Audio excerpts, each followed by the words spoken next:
Hello everyone, welcome back to our new video. Today we will explore the monuments and mysteries of the wider Stonehenge landscape in England. There are 3 ways to get from Portsmouth to Stonehenge Mountain by train, taxi or car. It takes approximately 1 hour 25 minutes to get from Portsmouth to Stonehenge, including stoppages. You don't need to book your visit in advance, but you will always get the best price and guaranteed entry by booking online ahead of your visit. Your booking is for the site or event only and does not guarantee a car parking space, which may carry an additional charge. If you are a member and wish to book, your ticket will still be free. Please remember to bring your English Heritage membership card with you. Members are able to book tickets for those included in the membership only. Any additional bookings made will be chargeable. National Trust England members are also entitled to free entry and should book by selecting the associated organisation button after selecting day and time of visit. Some of tourist sites can get very busy, especially on bank holidays. So busiest times are between 11 AM and 2 PM, so if you prefer to visit at a quieter time, you may wish to visit outside of these hours. Please remember to bring your booking confirmation with you when you visit. Visit Stonehenge and hundreds of other historic places for free when you become an English Heritage member from as little as £4.25 a month. It's open Monday to Sunday, 9 AM to 5 PM, last entry at 3 PM.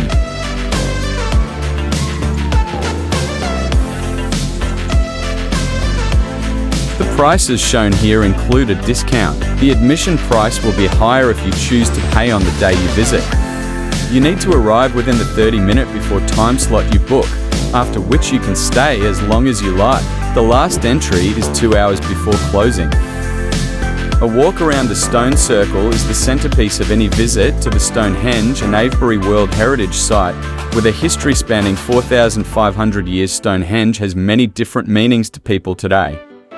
It is a wonder of the world, a spiritual place and a source of inspiration. The stone circle is a masterpiece of engineering, and building it would have taken huge effort from hundreds of well-organized people using only simple tools and technologies.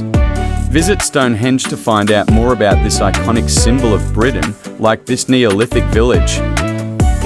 The Neolithic period, or New Stone Age, is an Old World archaeological period and the final division of the Stone Age. It saw the Neolithic Revolution, a wide-ranging set of developments that appear to have arisen independently in several parts of the world. This Neolithic package included the introduction of farming, domestication of animals, and change from a hunter-gatherer lifestyle to one of settlement.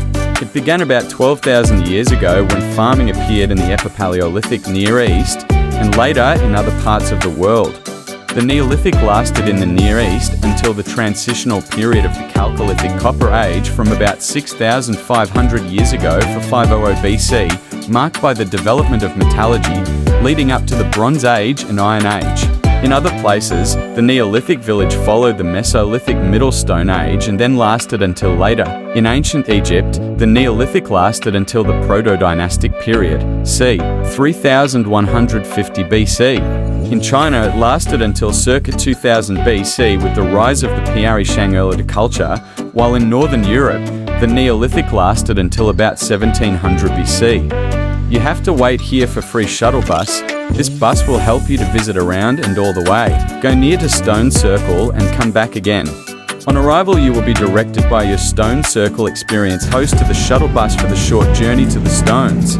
Once you arrive at the stones, you're free to wander amongst them for approximately 45 minutes, discovering all the fascinating details on these mighty sarsens and bluestones that are only visible up close, with your knowledgeable host on hand to answer any questions you may have. While you're in the Stone Circle, you can take as many photos as you like, or just marvel at their majesty. My suggestion that you don't stand on or touch the stones without any permission because of safety concerns. Please make sure you are ready to board the shuttle bus to the monument from the visitor centre 10 minutes before your Stone Circle experience session start time. If your visit is in the morning, the exhibition will be open from 9:30 am. Guidebooks are priced at £6 and made available in 8 languages, detailing the history of Stonehenge and its remarkable landscape. The cafe opens at 9 am for a delicious hot breakfast. If your visit is after general admission, visits close at 7 p.m, you are welcome on site from 6 p.m. to explore the visitor centre. The shop is open until 8 p.m. Visitors with access requirements are invited to call 037033311181 to discuss your individual needs, and they will do best to accommodate you. If you wish to meditate during your visit, please be aware that there will be up to 30 people in your group, so may wish to consider booking the entire session. Please call 0370 333 1181 to discuss this.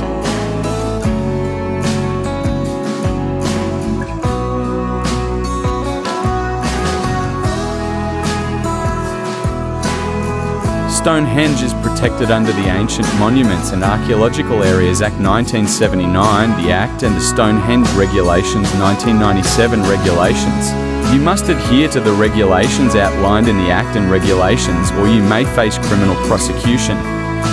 No person may touch, lean against, stand on or climb the stones, or disturb the ground in any way. No equipment can be attached to, leaned on, or supported by the stones. In cases of extreme weather, either leading up to your visit or beforehand, e.g., heavy rain, snowfall, etc., access to the stone circle may be restricted, and in some cases your visit may be cancelled.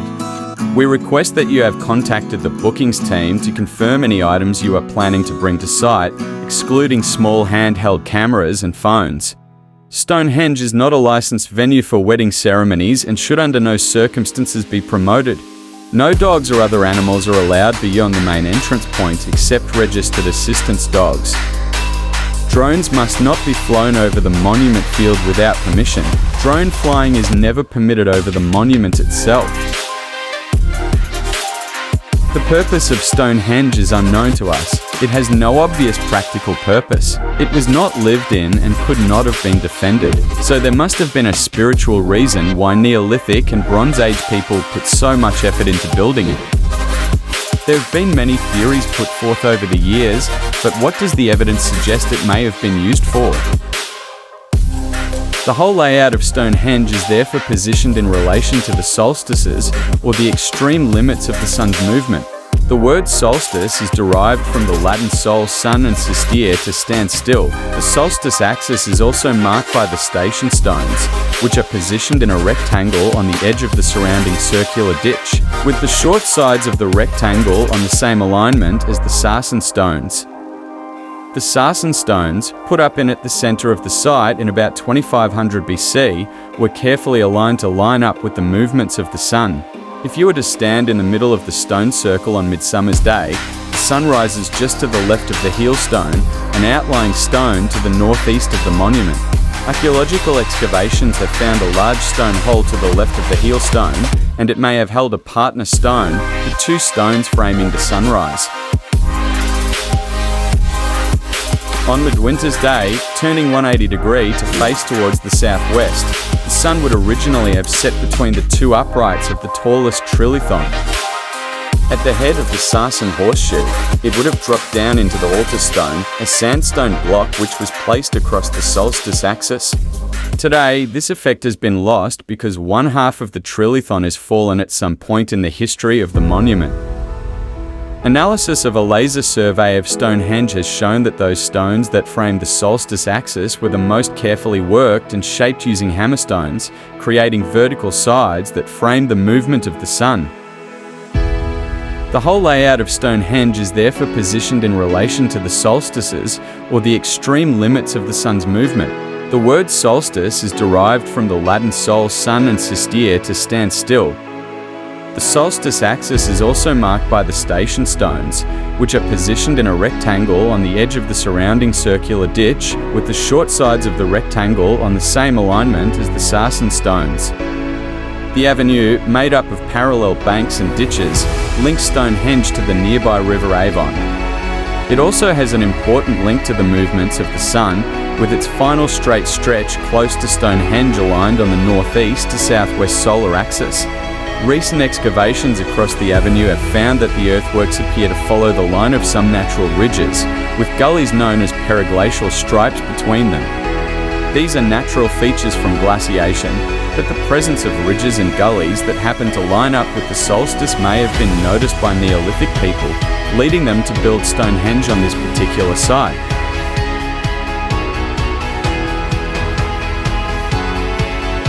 It's time to go back. On the way out, you can get more things to do and watch. Enjoy a selection of hot and cold snacks from the Stonehenge CAF, including salads, sandwiches, soup and our world-famous rock cakes. They have items on the menu to meet most dietary requirements, including vegan and gluten-free sandwiches, salads, soups, biscuits and cakes. Vegan and dairy-free soups are also available. If you have a specific dietary need, please check in with a member of the team and they'll be happy to help.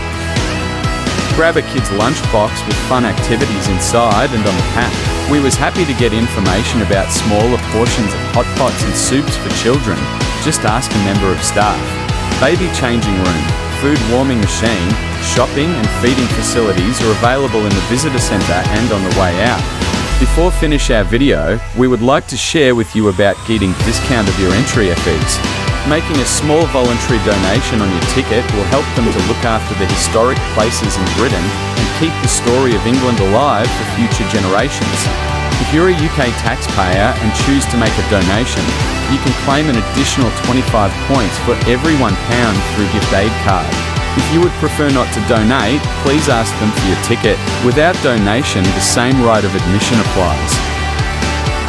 Please let us know if you had any experience of exploring in England, heritage or where you want to visit. Let's let other people know about your experience about world's most famous places. If you like our videos, don't forget to like or share. Also, you can subscribe to our channel. Remember, try to be safe yourself and always smiles. We got to go now. See you in next video. Thanks for staying with us.